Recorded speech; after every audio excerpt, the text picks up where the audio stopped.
이에 느부갓네살 왕이 엎드려 다니엘에게 절하고 명하여 예물과 향품을 그에게 주게 하니라.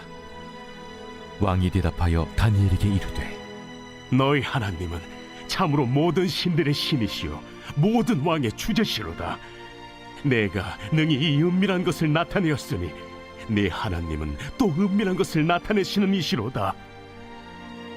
왕이 이에 다니엘을 높여 귀한 선물을 많이 주며 그를 세워 바벨론 온 지방을 다스리게 하며 또 바벨론 모든 지혜자의 어른을 삼았으며 왕이 또 다니엘의 요구대로 사드락과 메삭과 아벳느고를 세워 바벨론 지방의 일을 다스리게 하였고 다니엘은 왕궁에 있었더라.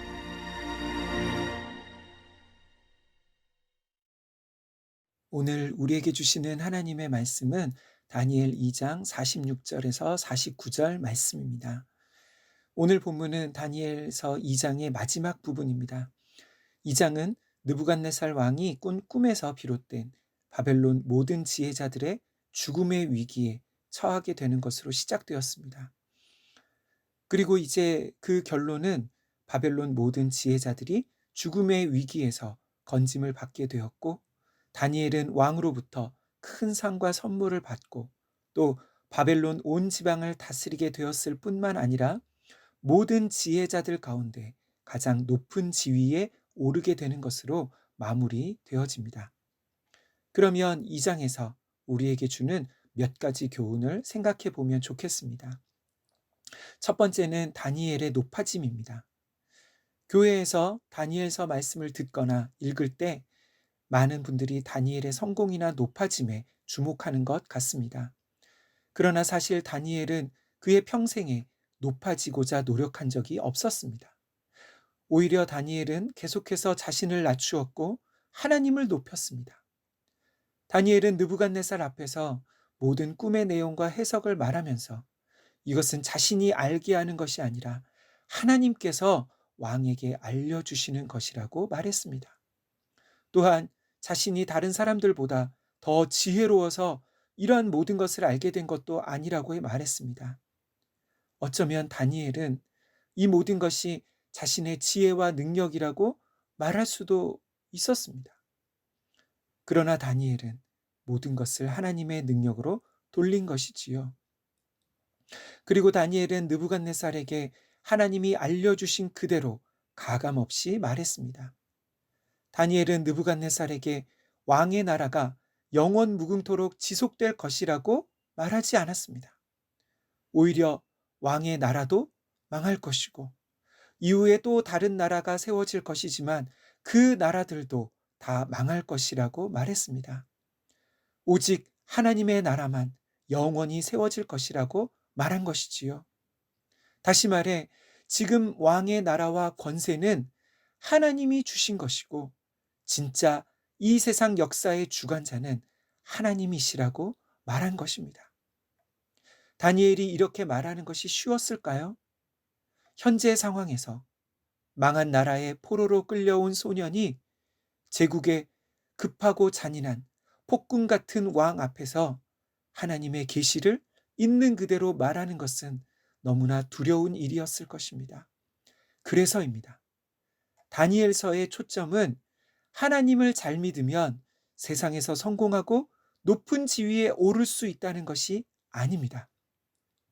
성경이 말하는 다니엘서가 말하는 성공과 높아짐은 하나님도 높아지고 나도 높아지는 것이 아니라 나는 낮아짐으로 하나님을 높이는 것입니다. 결과적으로 다니엘이 제국의 높은 지위에 오르게 되었지만 성경 전체에서 보면 고난과 역경에 처했던 사람들이 훨씬 더 많은 것이지요. 사랑하는 성도 여러분, 우리 인생의 목표가 세상의 성공이 되지 않기를 원합니다. 우리 인생의 목표가 나는 더욱 낮아지고 하나님만 더욱 높이는 인생이 되기를 원합니다. 두 번째는 이 세상 속에서 살아가는 하나님의 백성들입니다. 느부갓네살의 꿈을 통해 다니엘은 무엇을 깨닫게 되었을까요? 아마도 다니엘은 자신이 살아가는 눈에 보이는 이 세상이 전부가 아니라는 것을 알게 되었을 것입니다. 다시 말해 눈에 보이는 느부갓네살 같은 힘과 권력 있는 자가 세상을 마음대로 하는 것 같지만 사실은 그 모든 배후에서 주권적으로 역사하고 계시는 하나님이 진정한 역사의 주관자이신 것이지요. 미국의 바이든이나 중국의 시진핑, 김정은과 같은 사람이 이 세상을 좌지우지하는 주관자가 아니라 하나님이 진짜 왕이십니다.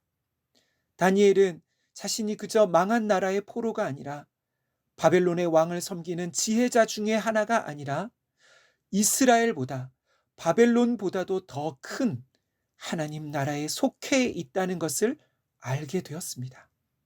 이것이 중요한 것이지요. 사랑하는 성도 여러분, 우리에게도 이러한 깨달음이 있기를 원합니다. 여러분과 저는 그저 눈에 보이는 이 세상에 속한 사람들이 아니라 하나님 나라에 속한 백성들입니다. 우리가 이 영적인 사실을 믿는다면 현재 우리의 상황과 환경 때문에 낙심할 필요가 없는 것이지요. 사랑하는 성도 여러분, 지금 이 세상의 모든 나라들은 언젠가 다 망할 것입니다. 오직 하나님의 나라만 영원히 설 것입니다. 눈에 보이는 어떤 사람이나 고난을 두려워하지 마십시오.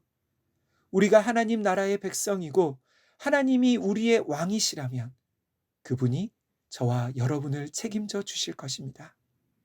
이러한 믿음으로 현재 우리에게 주어진 자리에서 정직하고 충성스럽게 담대하게 살아가시는 모든 산돌의 권속들 되시기를 간절히 소망합니다.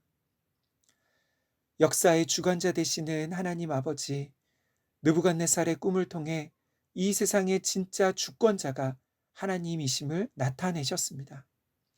역사를 통해 보는 것처럼 세상의 어떤 강한 나라도 영원한 나라가 없고 때가 되면 모든 나라가 무너지고 또 다른 나라가 세워집니다.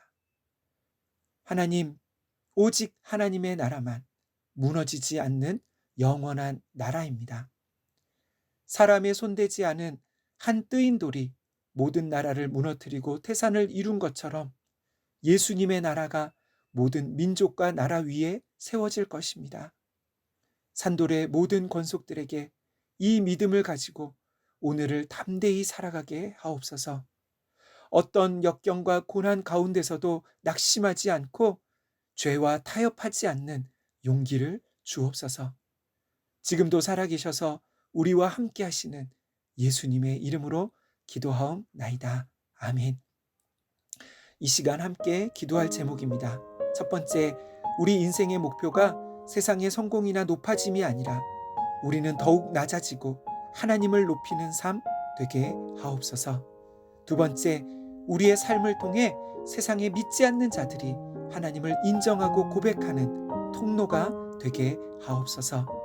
마지막으로 우리와 다음 세대 자녀들에게 어떤 어려운 상황에서도 세상의 힘, 불의, 죄와 타협하지 않는 담대한 믿음을 주옵소서. 이 시간 함께 기도하겠습니다.